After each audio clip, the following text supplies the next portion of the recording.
Speaker कौमी assembly सरदार एयाज सादिक ने मिसाक पार्लियामेंट की तजवीज़ दे दी। कौमी असम्बली का इजलास स्पीकर एयाज सादिक की ज़ेर सदारत हुआ, जिसमें PTI अरकान ने गिरफ्तार अरकान के प्रोडक्शन ऑर्डर जारी करने का मुतालिबा किया। स्पीकर एयाज सादिक ने कहा कि क़यादत इकट्ठी बैठे न बैठे, अरकान पार्लियामेंट तो इकट्ठे बैठ सकते हैं, पार्लियामेंट के वक़ार के लिए इकट्ठा होना पड़ेगा। हम बैठ कर चार्टर ऑफ पार्लियामेंट साइन नहीं कर सकते। उन्होंने कहा कि पहले भी बात हुई थी कि हम 2 तिहाई हैं और अपोजिशन 1 तिहाई है। अपोजिशन को बात करने का ज्यादा मौका मिला है। अपोजिशन यहाँ नहीं बोलेगी तो कहाँ बोलेगी। हम चाहते हैं अपोजिशन बात करे। एयाज सादिक ने अरकान से कहा कि जो हादसा हुआ इसकी तह तक जाने की कोशिश करूंगा। आप मेरे घर आए, हाउस की प्रोसीडिंग अकेली अपोजिशन या हुकूमत नहीं चला सकती।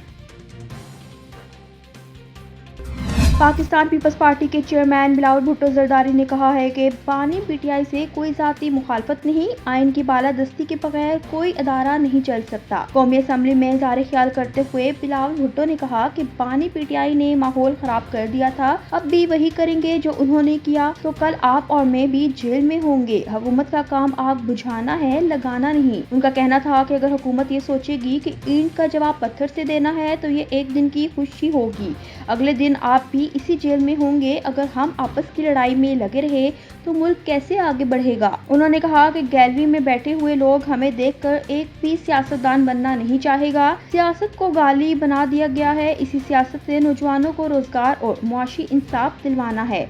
उन्होंने कहा कि आज हम एक दूसरे से हाथ मिलाने के रवादार नहीं। मिंगल साहिब के फैसले पर मुझे बड़ा अफसोस हुआ। PTI को असम्बली छोड़ने से बहुत मना किया, आज खुद तो भुगत रहे हैं, मुल्क भी भुगत रहा है। उनका कहना था कि बाहर जो सियासत करे वो हमारी मर्जी है, मगर ईमान में हमारी एक जिम्मेदारी है। पार्लियामान मुल्क का सुप्रीम अदारा है। बिलावल भुट्टो ने कहा कि हमारा हुकूमत के साथ इख्तिलाफ राय होता है, इस बात से फर्क नहीं पड़ता कि किसने मेरे बाप को या मेरी माँ को जेल में डाला। आपका लीडर कुछ अरसे के लिए जेल में है, कोई फर्क नहीं पड़ता।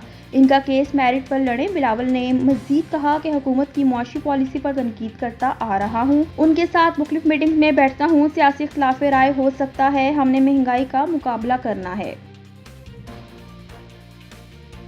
एहतसाब अदालत में वज़ीर-ए-आज़म शहबाज शरीफ और हमजा शहबाज के खिलाफ रमजान शुगर मिल्स रेफरेंस वापस नैब को भिजवाने का अमल शुरू हो गया। एहतसाब अदालत में वज़ीर-ए-आज़म शहबाज शरीफ और हमजा शहबाज के खिलाफ रमजान शुगर मिल रेफरेंस पर ड्यूटी जज ज़ुबैर शहजाद कियानी ने समाअत की। शहबाज शरीफ की जगह इनके प्लीडर अनवार हुसैन हाजिरी के लिए पेश हुए। ख्याल रहे कि अदालत ने वज़ीर-ए-आज़म शहबाज शरीफ को हाजिरी से मुस्तकिल इस्तरा दे रखा है। अदालत में वकला ने मौक़िफ़ इख्तियार किया कि सुप्रीम कोर्ट नैब तरामीम बहाली के फैसले के बाद रेफरेंस काबिल समाअत नहीं।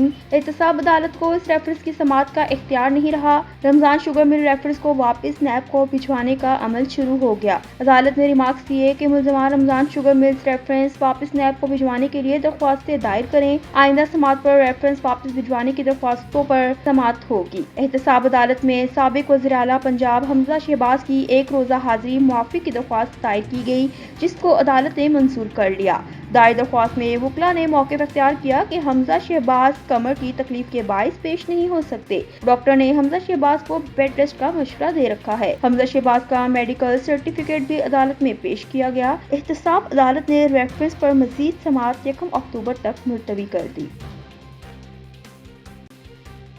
सुप्रीम कोर्ट दयामर भाषा और मेहमन डैम्स फंड्स केस की समाअत में वफाकी हुकूमत ने सुप्रीम कोर्ट से डैम्स फंड्स की रकम मांग ली। चीफ जस्टिस पाकिस्तान बेंच ने समाअत की। Additional attorney general Aamir Rahman ने कहा कि हमने एक मुतफर्रिक दरख्वास्त दायर की है, डैम्स फंड्स के पैसे वफाक और वापडा को दिए जाएं। सुप्रीम कोर्ट की निगरानी में स्टेट बैंक ने अकाउंट खोला था, जिस पर चीफ जस्टिस पाकिस्तान ने इस्तफसार किया कि डैम्स फंड में कितने पैसे हैं, जिस पर वकील वापडा साद रसूल ने बताया कि तकरीबन 20 अरब रुपए डैम फंड में मौजूद हैं। चीफ जस्टिस ने इस्तफसार किया कि ये केस कैसे शुरू हुआ, जिस पर वकील वापडा ने जवाब दिया कि सुप्रीम कोर्ट ने वापडा के ज़ेरे समाअत मुकदमात के दौरान 2018 में खुद नोटिस लिया। सुप्रीम कोर्ट ने डैम फंड अमल दरामद बेंच ने 17 समाअतें की, जिस पर चीफ जस्टिस ने कहा कि वापडा के और भी कई मंसूबे होंगे। क्या सुप्रीम कोर्ट वापडा के हर मंसूबे की निगरानी करती है? वकील वापडा ने कहा कि डैम्स की तामीर के मामले पर प्राइवेट फरीकैन के दरमियान भी तनाज़ात थे। सुप्रीम कोर्ट ने प्राइवेट फरीकैन के तनाज़ात मुतल्लिका अदालतों के बजाय अपने पास समाअत के लिए मुकर्रर किए। हमारी इस्तदा है कि प्राइवेट फरीकैन के तनाज़ात मुतल्लिका अदालती फोरम्स पर ही चलाए जाएं।